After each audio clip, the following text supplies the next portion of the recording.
Magandang araw po muli at muli po nandito na naman tayo sa Huntahan ng Bayan TV. Panoodin po natin itong naging porsyon ng pagdinig doon sa funding na ginagamit doon sa mga satellite office ni BP Sara Duterte. Ito po ay sa ilalim ng committee ni Representative Joel Ochoa, yung pong Committee on Good Governance and Accountability.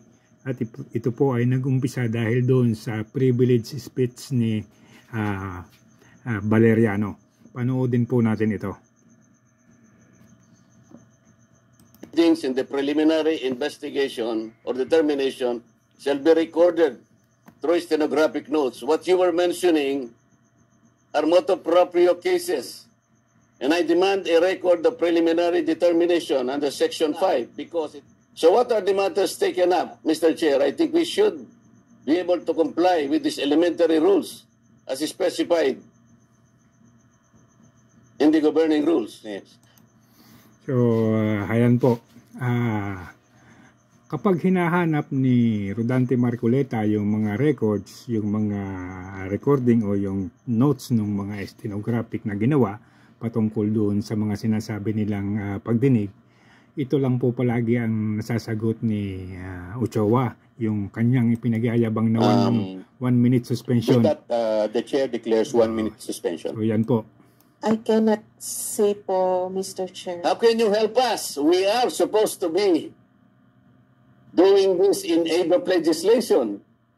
Kaya namin kayo pinatawag para tulungan nyo kami.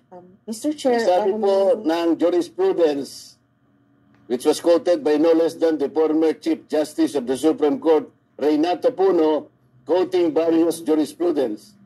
Kasama na po yung Arnold versus Nazareno. There should be a legislative purpose. That's number 1 requirement. The number 2 requirement, there should be pertinency in relation to those legislative purpose. Chair. Okay? Actually po, yung tinatanong ni Representative Dante Marcoleta ay yung taga-COA.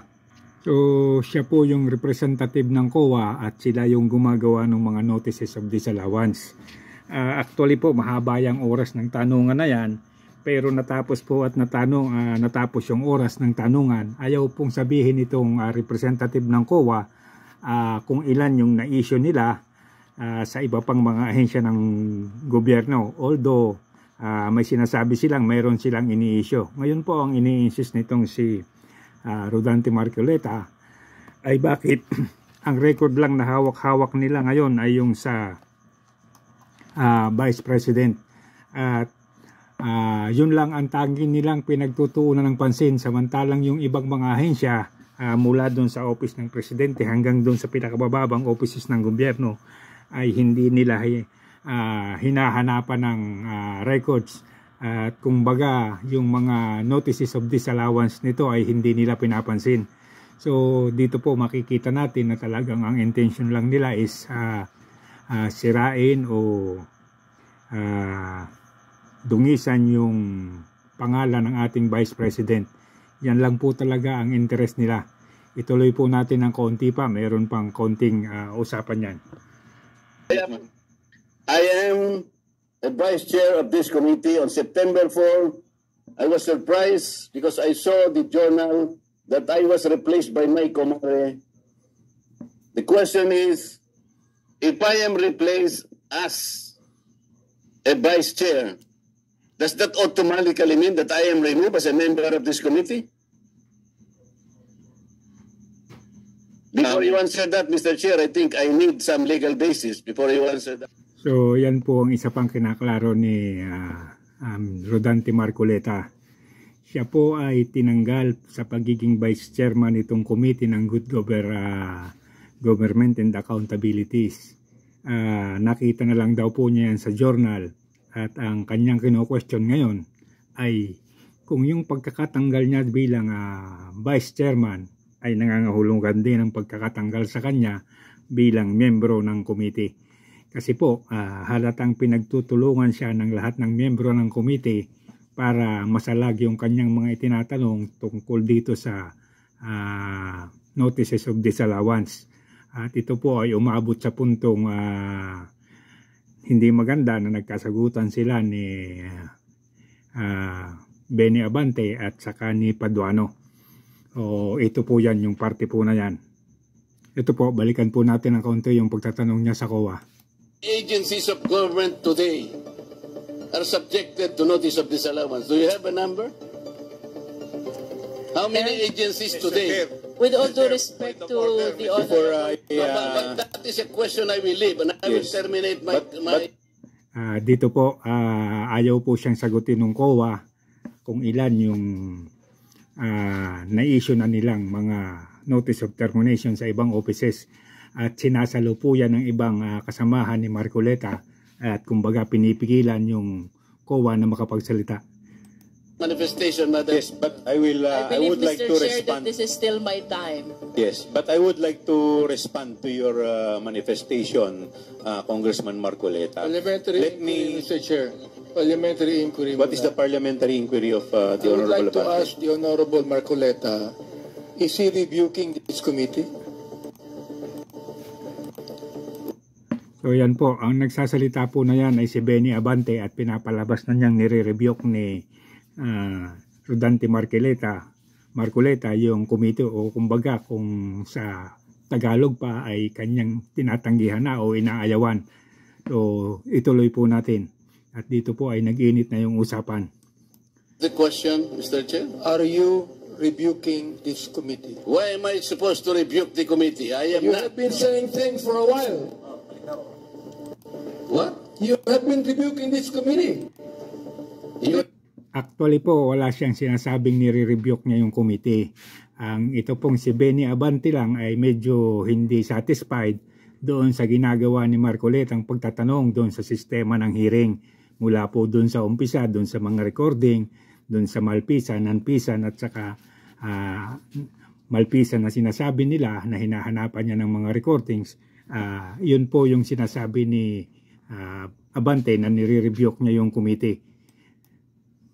We're not blaming the Vice President on this. I asked Honorable the question. Marcoleta, we I asked are the not question. blaming The right to the suspension. 1 minute suspension, Mr. Chair. Move to suspend. What kind of question is that?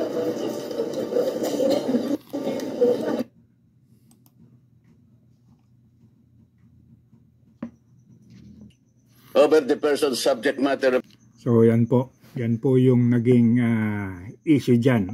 Nagkasagutan sila ni ito kasing si Benny Abante ay medyo high at hindi mo malaman kung bakit hindi nila matulungan si Rodante Marcoleta na pigain yung COA na ilabas yung records nung iba pang ahensya o iba pang sangay ng gobyerno na nai-issuehan ng notices of disallowance. At sila pong lahat ay nakakonsentrate lang dito kay BP Sara sa kanyang opisina, sa kanyang mga paggastos, sa kanyang confidential fund na na-record naman ng COA at nagbigay na ang COA ng unqualified report. So doon pa rin po sila nakakonsentrate sa issue ng expenses ng Vice Presidente. At talaga pong kahit hindi natin itanong sa ibang tao, makikita natin na talagang may interest dito na makabuo sila ng kaso o makabuo sila ng dahilan para maipa-impeach yung Pangulo. Kasi po kung tutusin itong hearing na ito, ay wala naman itong kakwenta-kwenta at wala naman ito dapat, hindi naman ito dapat pinag-uusapan. Pero dahil po doon sa paghahangad ngayon ng House na makakita ng rason, makakita ng ikakaso kay BP Sara, lahat-lahat po ay kanilang binubulatlat. At ito nga pong isa ngayong ginawa nila dahil matindi ang laban ni Rodante Marcoleta at hinahanapan sila ng mga legal na records ay tinanggal nila sa komisyon, tinanggal nila sa committee at inalis sa pagkamiyembro. So yan po ngayon yung isang hakbang na ginawa nila.